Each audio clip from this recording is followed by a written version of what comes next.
Bienvenue sur ma chaîne. Merci de vous abonner et liker pour me soutenir. Je sortais d'un divorce houleux, l'une des expériences les plus dures et les plus éprouvantes de ma vie. Après 3 ans de vie commune, avec plus de bas que de hauts, j'avais décidé que c'était fini, que je n'en pouvais plus. Je ne sais toujours pas comment je n'ai pas su ou compris que cet homme était un narcissique imbu de sa personne. Je me demande encore aujourd'hui comment je n'ai pas réussi à reconnaître tous les signes avant-coureurs. Peut-être bien que le fameux adage est finalement vrai. L'amour rend aveugle. Tout avait commencé comme dans un conte de fées. C'était un lundi matin et j'étais allée à mon café préféré pour chercher mon petit déjeuner, du thé vert accompagné d'un toast et d'un jus d'orange frais. Un client me devançait, il avait commandé un café expresso et au moment de payer s'était rendu compte qu'il avait oublié son portefeuille. J'avais proposé de lui payer son café, il a accepté, confus, et m'a chaleureusement remercié. Le lendemain, en rentrant au café, l'inconnu d'hier était là et tenait un grand bouquet de roses rouges et un cadeau bien emballé. Il me l'a tendu pour me remercier. Je n'ai pas accepté, me suis excusée en disant que mon geste était normal et suis sortie. À force d'insister, Jean, c'était son prénom, a fini par me séduire, me faire croire que c'était l'homme de ma vie. Il était charmant, très attentionné, un vrai gentleman au début.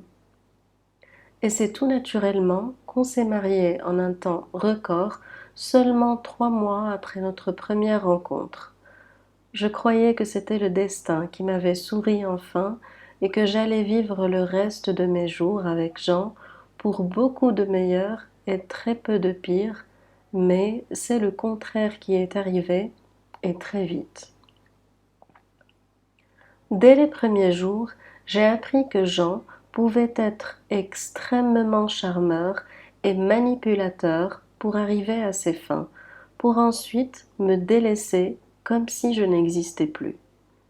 Il m'avait dit qu'il était un homme d'affaires qui parcourait le monde dans des jets privés, mais que dernièrement, avec le Covid, il avait perdu plusieurs deals et qu'il avait juste besoin de m'emprunter un peu d'argent le temps que ses clients puissent le payer. Il m'a convaincu de continuer à vivre dans mon duplex à Dubaï, puisqu'il n'avait pas de pied-à-terre ici, et que quand il venait, il passait son séjour dans un hôtel 5 étoiles.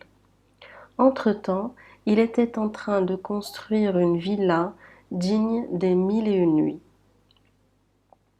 La vie est très vite devenue pénible, et finalement, je travaillais de manière acharnée pour qu'il puisse mener un train de vie digne des plus grandes stars.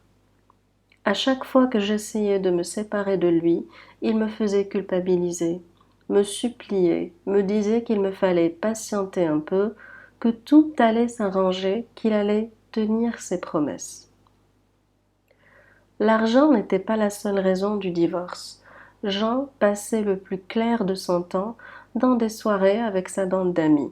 Il dormait jusqu'à 14 heures, ne faisait rien de ses journées et ne m'aidait absolument pas. Même quand j'étais enceinte, même quand j'ai fait une fausse couche qui a failli me coûter la vie, il ne se sentait pas concerné. J'ai attendu, après avoir perdu mon bébé, le temps que je me ressaisisse et me sente mieux moralement et physiquement. Je me souviens très bien de cette soirée-là. J'avais fait semblant de dormir.